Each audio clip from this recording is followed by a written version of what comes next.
शादी की पहली रस्म में एक लड़की अपना मायका छोड़ती है, अपनी हंसी, अपनी आज़ादी और अपने बचपन के सारे सपने उस चौखट पर छोड़कर एक नए घर की तरफ कदम बढ़ाती है। समाज कहता है कि यही नियम है, यही रस्म है, लेकिन कोई यह क्यों नहीं बताता कि जब उसी बेटी की जड़ों पर मुसीबत आए तो उसे कौन सी रस्म निभानी चाहिए। रात के 11 बज रहे थे। कमरे में पसरा सन्नाटा किसी तूफान के आने का इशारा कर रहा था। सीमा खिड़की के पास खड़ी थी, बाहर छाए काले घने बादलों को देख रही थी।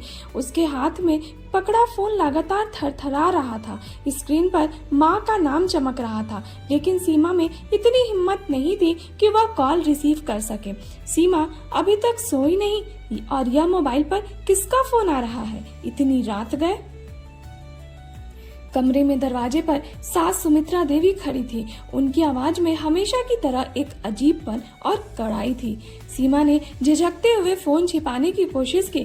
जी माँ, जी अस्पताल से फोन था। माँ की तबीयत बहुत बिगड़ गई है। डॉक्टर कह रहे हैं कि उन्हें तुरंत आईसीयू में भर्ती कराना पड़ेगा। बड़ा ऑपरेशन होना है। सुमित्रा देवी के चेहरे पर एक शिकन तक नहीं आने दी। उन्होंने ठंडे स्वर में कहा, देखो सीमा, अब तुम इस घर की बहू हो। तुम्हारे मायके में क्या हो रहा है उससे तुम्हारा रोज रोज परेशान होना ठीक नहीं है।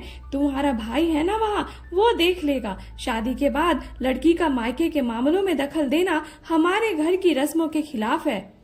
सीमा की आंखों में आंसू छलक आए। माँ जी, भाई अभी छोटा है, वो अकेले क्या संभालेगा और माँ को मेरी जरूरत है। जरूरत तो इस घर को भी तुम्हारी है। सुमित्रा देवी ने बात काटते हुए कहा, कल सुबह हमारे दूर के रिश्तेदारों का आना तय है। पूरा घर संभालना है तुम्हें। अगर तुम अपनी बीमार माँ के पास भागोगी तो लोग क्या कहेंगे कि बहू घर छोड़कर चली गई। तुम्हारे लिए तुम्हारा ससुराल पहला धर्म होना चाहिए। सीमा ने उम्मीद भरी नजरों से कोने में खड़े अपने पति अमित की तरफ देखा। उसे लगा कि शायद अमित उसकी ढाल बनेगा। शायद अमित कहेगा कि माँ, सीमा का जाना जरूरी है। लेकिन अमित ने अपनी नजरें नीची कर ली। सीमा, अमित ने दबी आवाज में कहा, माँ सही कह रही है, इस वक्त तुम्हारा जाना ठीक नहीं लगेगा। भाई को पैसे भिजवा देते हैं, वो संभाल लेगा। उस एक पल में सीमा को लगा कि जैसे उसके पैरों तले से जमीन खिसक गई हो। जिस इंसान को उसने अपना हमसफर माना था, वो आज अपनी ही माँ की गलत बात के लिए आगे खामोश खड़ा था। सीमा अपने कमरे में अकेली बैठी रो रही थी। रात गहराती जा रही थी और दिल की धड़कनें तेज होती जा रही थी। तभी उसके फोन पर एक मैसेज आया। यह मैसेज उसके भाई का नहीं, बल्कि उसकी माँ की पुरानी पड़ोसन शांति चाची का था। मैसेज में लिखा था, सीमा, अगर तुम अपनी माँ को जिंदा देखना चाहती हो तो तुरंत अस्पताल पहुँचो। तुम्हारे भाई पर भरोसा मत करना, वो सब कुछ बेचने की तैयारी में है और तुम्हारी माँ से जबरदस्ती कागजात पर दस्तखत करवाए जा रहा है। मैसेज पढ़ते ही सीमा के रोंगटे खड़े हो गए। यह सिर्फ एक बीमारी का मामला नहीं था, इसके पीछे कोई गहरा षड्यंत्र था। सीमा का भाई रोहन हमेशा से आवारा किस्म का रहा था, लेकिन वह माँ के साथ ऐसा करेगा? और सबसे बड़ी बात, रोहन को इतने पैसे और हिम्मत कौन दे रहा था? सीमा ने अपनी अलमारी खोली और अपने गहने ढूंढने लगी ताकि उन्हें बेचकर माँ के इलाज का इंतजाम कर सके। लेकिन जैसे ही उसने अलमारी का गुप्त लॉकर खोला, उसके होश उड़ गए। लॉकर खाली था। उसकी शादी के सारे गहने जो उसकी माँ ने अपनी जिंदगी भर की कमाई से दिए थे, वहाँ गायब थे। तभी सीमा को याद आया कि 2 दिन पहले अमित और उसकी सास लॉकर की चाबी ढूंढ रहे थे। क्या अमित और सुमित्रा देवी भी इस सब में शामिल थे? क्या वे जानते थे कि मायके में क्या चल रहा है? सीमा का सिर चकराने लगा। जिस घर को उसने अपना मंदिर माना था, वही घर उसके खिलाफ साजिश रच रहा था। सस्पेंस और डर के इस घने साए में सीमा ने तय किया कि वह अब चुप बैठकर किसी का तमाशा नहीं देखेगी। रात के 2 बजे थे। पूरे घर में सन्नाटा छाया हुआ था। सीमा ने एक छोटा सा बैग उठाया, उसमें अपनी जरूरी कागजात रखे और कमरे से बाहर निकल आई। जैसे ही उसने मुख्य द्वार का कुंडा खोला, पीछे से बत्ती जल गई। कहाँ जा रही हो सीमा? पीछे सुमित्रा देवी और अमित खड़े थे। सुमित्रा देवी के चेहरे पर वही पुरानी कठोरता थी, लेकिन अमित के चेहरे पर डर था। मैं अपनी माँ के पास जा रही हूँ, सीमा ने मुड़कर कहा। उसकी आवाज में इस वक्त कोई झिझक नहीं थी, कोई डर नहीं था। मैंने तुमसे कहा था ना, सुमित्रा देवी ने चिल्लाई। अगर आज तुम इस चौखट के पार गई तो इस घर के दरवाजे तुम्हारे लिए हमेशा के लिए बंद हो जाएंगे। हमारे खानदान में आज तक किसी बहू ने बगावत नहीं की है। सीमा मुस्कुराई, लेकिन उस मुस्कुराहट में दर्द और नफरत का मिला जुला एहसास था। खानदान की रस्मों की बात आप ना ही करें तो अच्छा है माँ जी, सीमा ने सीधे सुमित्रा देवी की आंखों में आंखें डालकर कहा। जो घर किसी बेटी को उसकी बीमार माँ से मिलने से रोके, जो घर किसी की बेबसी का फायदा उठाकर उसके गहने चोरी करे, उस घर की रस्मों को मैं आज इसी वक्त ठुकराती हूँ। अमित आगे आया। सीमा, तुम माँ से इस तरह बात नहीं कर सकती, और गहने की बात, वो तो हमने व्यापार के लिए, थोड़े समय के लिए। चुप रहिए अमित, सीमा ने हाथ उठाकर अमित को रोक दिया। आज मुझे समझ आया कि आपकी खामोशी कोई मजबूरी नहीं, आपकी सहमति थी। आपने अपने स्वार्थ के लिए मेरी माँ की लाचारी का सौदा किया। सीमा, तुम हद पार कर रही हो, सुमित्रा देवी गरजी। अगर आज तुम गई तो तुम्हारा और अमित का रिश्ता खत्म समझो।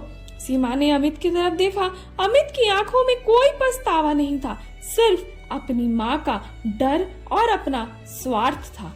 जिस रिश्ते में सम्मान न हो, जहाँ एक बेटी को उसकी माँ के फर्ज से अलग किया जाए, उस रिश्ते को ढोने की कोई रस्म मुझे नहीं निभानी, सीमा ने कड़क आवाज में कहा। शादी की पहली रस्म आपने निभाई थी, लेकिन अपनी आजादी और स्वाभिमान की दूसरी रस्म मैं आज खुद निभाऊंगी।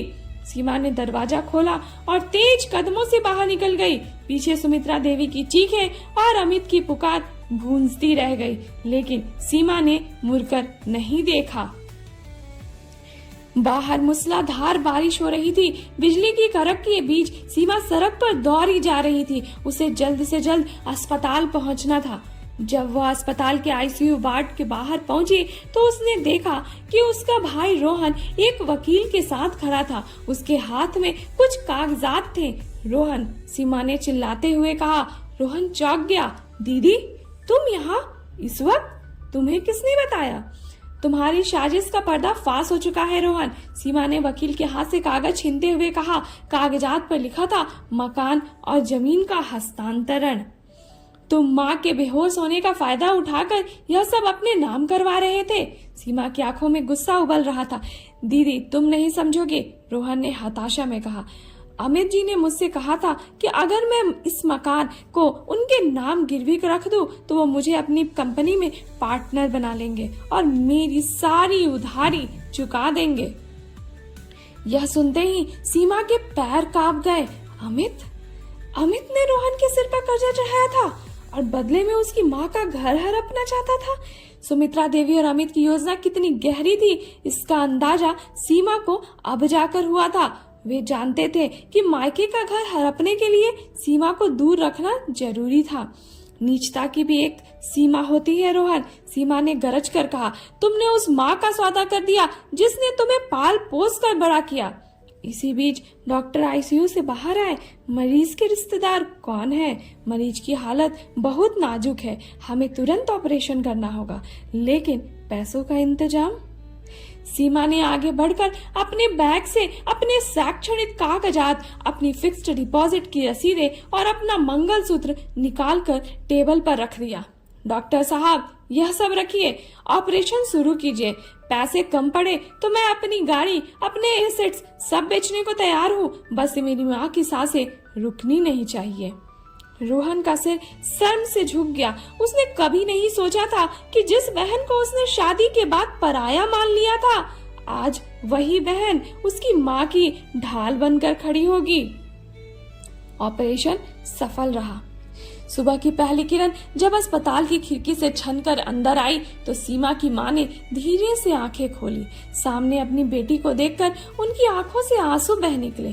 सीमा, तू आई? तेरे ससुराल वाले?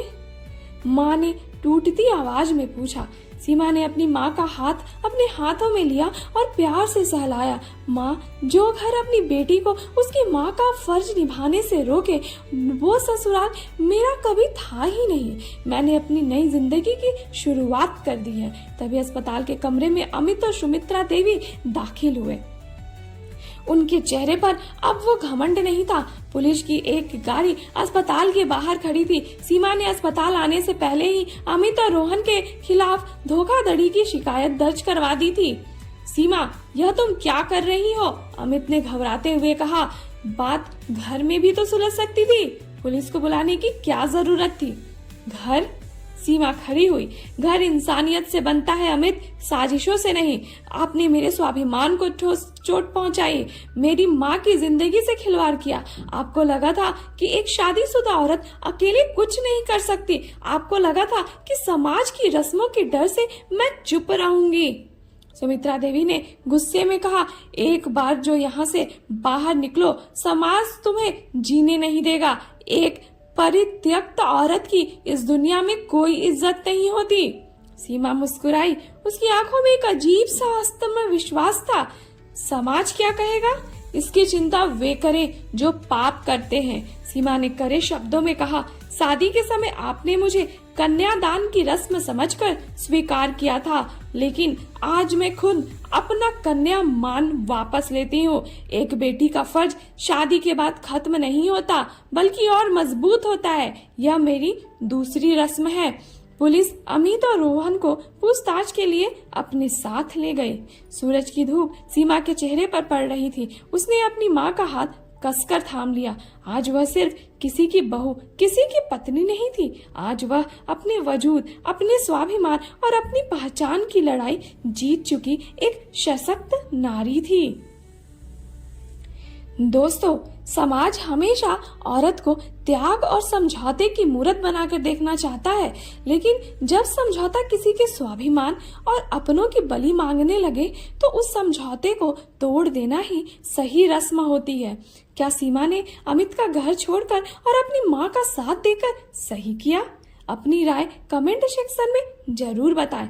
अगर आपको दूसरी रस्म की यह कहानी पसंद आई हो तो वीडियो को लाइक करें, शेयर करें और अपने चैनल कहानी विद निहारिका को